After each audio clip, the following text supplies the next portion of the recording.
Shalom,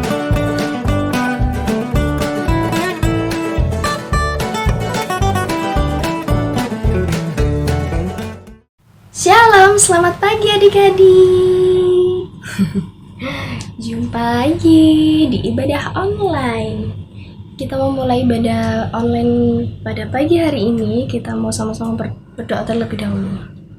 Terima kasih Bapa, terima kasih Tuhan Yesus, Kau sudah kumpulkan kami Bapa di tempat kami masing-masing untuk mengikuti ibadah online. Tuhan, walaupun kami hanya melalui tayangan video, tetapi kami percaya bahwa hadirat-Mu nyata untuk setiap anak-anak ya Bapa. Terima kasih ya Bapa, terima kasih Tuhan Yesus. Kami akan memuji mempermuliakan nama-Mu, biarlah Engkau yang bertata atas kami ya Bapa. Terima kasih ya Bapa, dalam nama Tuhan Yesus Kristus. Haleluya. Amin.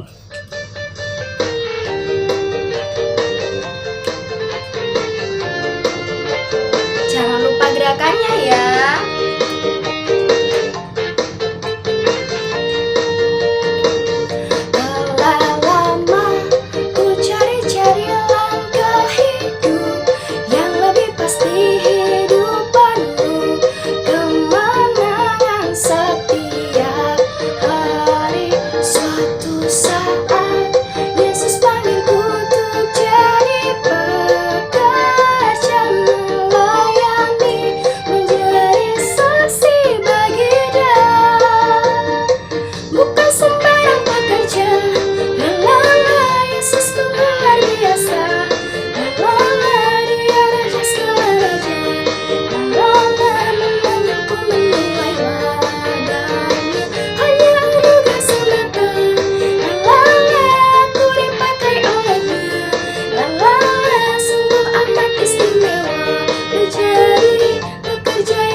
Shalom adik-adik.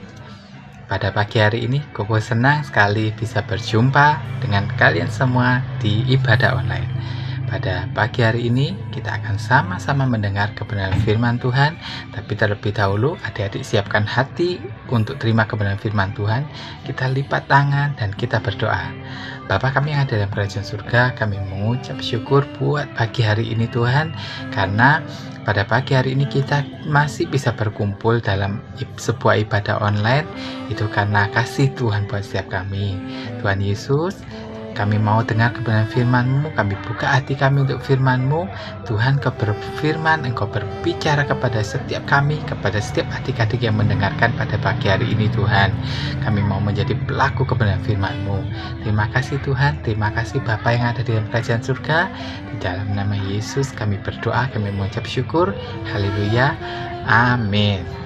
Nah adik-adik, pada pagi hari ini kita akan sama-sama belajar dari sebuah kisah di dalam Alkitab, kisah tentang janda yang miskin.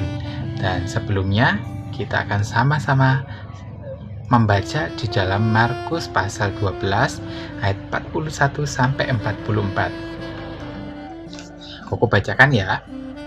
Markus pasal 12 ayat 41 sampai 44. Pada suatu kali, Yesus duduk menghadapi peti persembahan dan memperhatikan bagaimana orang banyak memasukkan uang ke dalam peti itu. Banyak orang kaya memberi jumlah yang besar. Lalu datanglah seorang janda yang miskin dan ia memasukkan 2 peser, yaitu 1 duit. Maka dipanggilnya murid-muridnya dan berkata kepada mereka, "Aku berkata kepadamu, sesungguhnya janda miskin ini memberi lebih banyak daripada semua orang yang memasukkan uang ke dalam peti persembahan. Sebab mereka semua memberi dari kelimpahannya, tetapi janda ini memberi dari kekurangannya semua yang ada padanya, yaitu seluruh nafkahnya." Nah, adik-adik, tahukah kalian apa sih arti janda itu? Ada yang tahu? Janda itu adalah istilah yang diberikan kepada seorang wanita yang suaminya telah meninggal dunia. Wanita yang ditinggalkan suaminya atau janda ini pasti sangat kerepotan dalam segala hal, karena suaminya yang menjadi tulang punggung keluarga, yang biasanya bekerja, yang biasanya mencari duit, sudah meninggal dunia. Dan itu sebab pekerjaan yang seharusnya dikerjakan oleh suaminya sekarang sudah dikerjakan oleh janda ini. Dan karena itu janda ini seringkali hidup dalam kesulitan dan dalam kemiskinan karena dia mengatur segala sesuatunya sendirian. Nah, adik-adik, pada suatu kali Tuhan Yesus datang ke Bait Allah dan sedang duduk-duduk di dekat peti persembahan. Tuhan Yesus mengamati orang-orang yang lalu lalang lewat di depannya. Ada orang yang datang ke Bait Allah untuk beribadah, ada juga yang pulang setelah beribadah dari rumah Tuhan. Di zaman itu, semua orang yang datang beribadah di dalam rumah Tuhan tidak pernah datang dengan tangan kosong. Setiap mereka pasti datang beribadah dengan membawa korban persembahan. Ada yang datang dengan membawa korban persembahan berupa kambing, ada yang datang dengan membawa korban persembahan berupa domba, ada juga yang datang dengan membawa persembahan berupa seekor burung. Tetapi ada juga yang datang membawa persembahan berupa uang emas atau uang perak. Dan nantinya uang yang dipersembahkan di dalam rumah Tuhan dan masuk di peti persembahan tersebut nantinya akan digunakan untuk membangun bait suci, untuk memperbaiki rumah Tuhan. Dan dari semua orang yang datang ke Bait Allah, Tuhan Yesus memberi perhatian pada seorang wanita yang datang untuk beribadah di Bait Allah pada waktu itu. Tuhan Yesus tahu bahwa wanita itu bukanlah orang kaya. Menurut kalian, kok bisa sih Tuhan Yesus tahu bahwa wanita itu bukanlah seorang yang kaya? Tahu dari mana, ayo? Dari cara wanita itu berpakaian, Tuhan Yesus tahu bahwa orang itu bukanlah orang kaya. Kalau di zaman sekarang, mungkin dari sebuah logo di baju, kita tahu bahwa, oh, itu baju bermerek, ini orang pasti orang kaya. Begitu juga di zaman tersebut. Pakaian dari wanita itu menunjukkan bahwa dia bukanlah orang yang kaya. Begitu juga dengan cara dia berdandan dengan segala kesederhanaannya, itu jelas sekali menunjukkan bahwa wanita itu bukanlah orang yang kaya. Nah, dari situ juga Tuhan Yesus tahu bahwa wanita tersebut ternyata adalah seorang janda. Karena apa? Karena wanita tersebut datang beribadah di dalam bait Tuhan tanpa seorang suami, tanpa ada seorang anak yang ikut serta dengan dia untuk beribadah. Nah, dari situ Tuhan tahu bahwa wanita ini pasti seorang janda. Dan walaupun wanita tersebut bukan orang kaya dan seorang janda, dia adalah wanita yang hebat. Karena apa? Dengan situasi kondisi kehidupannya yang seperti itu, dia tetap bisa menjalankan kewajibannya untuk beribadah kepada Tuhan. Dia tidak melupakan Tuhannya. Dia tetap beribadah kepada Tuhan dan tidak ada kondisi dalam kehidupannya yang menghalang-halangi dia untuk beribadah kepada Tuhan. Nah, adik-adik, sebuah kisah ini bisa jadi pelajaran buat kita. Dan pelajaran pertama dari kisah janda yang miskin ini adalah apapun situasi kita saat ini, kita harus tetap taat. Kita harus tetap beribadah kepada Tuhan. Kita harus bersyukur buat kasih Tuhan, penyertaan Tuhan sepanjang minggu dalam kehidupan kita. Dan jangan lupa datang dengan membawa korban ucapan syukur. Kita bersyukur kita punya Bapa surgawi yang sangat baik. Apapun kondisi kita saat ini, Dia adalah Bapa yang baik yang mau menerima kita dan tidak akan pernah menolak kita apapun kondisi situasi kita saat ini. Nah, kita lanjutkan lagi adik-adik. Setelah janda ini datang di Bait Allah, Tuhan Yesus memperhatikan bahwa janda ini datang tetapi tidak membawa persembahan apapun. Sedangkan orang-orang yang lain yang datang ke Bait Allah selalu datang dengan membawa persembahan. Seperti yang tadi Koko sebutkan, ada yang datang membawa korban persembahan berupa kambing, ada yang berupa korban domba, ada yang berupa korban seekor burung. Tetapi janda ini tidak membawa apapun masuk ke dalam rumah Tuhan. Tetapi ketika janda ini mendekati peti persembahan, apa yang dilakukan oleh janda ini? Janda ini mengeluarkan sesuatu dari kantongnya, yaitu dia memasukkan 2 peser uang, yaitu 1 duit ke dalam peti persembahan, dan janda ini mempersembahkannya kepada Tuhan. Di zaman Tuhan Yesus, uang 2 peser itu nilainya sangat kecil. Akan tetapi di mata Tuhan, janda tersebut melakukan perbuatan yang sangat menakjubkan. Karena apa? Janda tersebut bukan hanya taat untuk beribadah, melakukan kewajibannya untuk beribadah, tetapi janda tersebut juga datang bukan dengan tangan kosong rupanya, tetapi janda tersebut datang dengan membawa persembahan. Nah, dari kisah ini kita juga belajar, adik-adik bisa belajar bahwa kalau kita datang kepada Tuhan, datanglah dengan membawa persembahan kepada Tuhan, jangan dengan tangan yang kosong. Adik-adik bisa datang kepada Tuhan dengan ucapan syukur. Adik-adik bisa mengucap syukur, bersaksi tentang kebaikan Tuhan dalam kehidupan adik-adik. Dan bukan hanya korban ucapan syukur, tetapi adik-adik juga bisa datang kepada Tuhan dengan membawa korban berupa korban pujian. Adik-adik kalau ke rumah Tuhan, ibadah, nyanyi untuk Tuhan. Berikan yang terbaik suaramu untuk memuliakan Tuhan. Dia layak dipuji, dia layak disembah. Dia adalah Tuhan yang baik buat adik-adik, buat kita semua.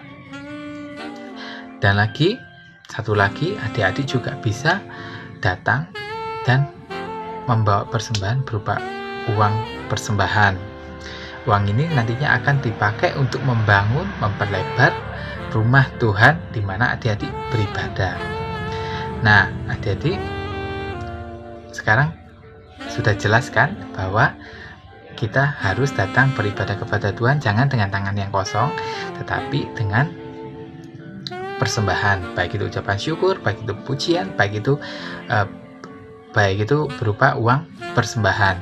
Kita bisa mempersembahkannya dengan sukacita. Mau ya belajar untuk memberikan persembahan dengan sukacita kepada Tuhan? Tuhan pasti, dan Tuhan sudah mengasihi kita semua. Amin. Dan yang terakhir adik-adik, Tuhan Yesus melihat sesuatu yang berbeda dari janda ini dan memanggil murid-muridnya serta berkata, sesungguhnya janda miskin ini memberi lebih banyak daripada semua orang yang memasukkan uang ke dalam peti persembahan, sebab mereka semua memberi dari kelimpahannya, tetapi janda ini memberi dari kekurangannya semua yang ada padanya, yaitu seluruh nafkahnya. Yang berbeda dari janda ini adalah janda yang miskin ini memberikan segala yang ada kepada Tuhan. Hanya itu uang yang dimilikinya untuk bertahan hidup. Harta terakhirnya diberikan seluruhnya kepada Tuhan sebagai persembahan kepada Tuhan. Dia percaya bahwa Tuhan sanggup memelihara kehidupannya. Nah, adik-adik, pelajaran terakhir dari kisah janda yang miskin ini adalah kita harus belajar percaya bahwa Tuhan sanggup memenuhi segala kebutuhan kita. Apa yang kita persembahkan kepada Tuhan, kita harus belajar untuk mempersembahkannya dengan sukacita kepada Tuhan. Kita harus belajar memberikan persembahan bagi Allah kita, berikan uang, persembahan dengan sukacita, berikan waktu, berikan kasih-Mu, berikan ucapan syukur-Mu, berikan pujian-Mu kepada Tuhan dengan hati yang penuh dengan sukacita. Karena apa? Janji firman Tuhan di dalam 2 Korintus pasal 9 ayat ke-7 berkata bahwa Allah mengasihi orang yang memberi dengan sukacita. Nah, adik-adik, sekian renungan kebenaran firman Tuhan yang singkat ini. Biarlah Koko berdoa supaya renungan ini boleh menguatkan dan memberkati adik-adik sekalian. Sampai jumpa lagi di minggu-minggu yang akan datang, dan Tuhan Yesus memberkati. Kita akan tutup di dalam doa. Yuk kita lipat tangan sekali lagi dan kita berdoa. Bapa kami yang ada di surga, kami mengucap syukur untuk firman sederhana yang sudah dibagikan Tuhan. Kami mau belajar dari kehidupan janda yang miskin ini, bahwa Tuhan, kami mau belajar setia Tuhan dalam beribadah, dan pada saat kami beribadah Tuhan, biarlah kami datang bukan dengan tangan kosong, tetapi kami datang dengan bawa ucapan syukur, bawa korban pujian, dan kami mau datang dengan membawa korban persembahan. Dan pada saat kami memberikan persembahan kami kepada Tuhan, biarlah kami boleh memberikan dengan ucapan syukur, karena kami percaya Tuhan bahwa Tuhan pasti mengasihi orang yang memberikan dengan sukacita. Meteraikan Tuhan semua firman ini dalam hati setiap kami anak-anak-Mu, dan biar kami juga boleh menjadi pelaku firman-Mu Tuhan. Terima kasih Bapa yang ada di surga, terpujilah nama-Mu, dalam nama Yesus Kristus Tuhan kami berdoa, kami mengucap syukur. Haleluya, amin. Oke, adik-adik sekalian, sampai jumpa minggu depan, dan Tuhan Yesus memberkati.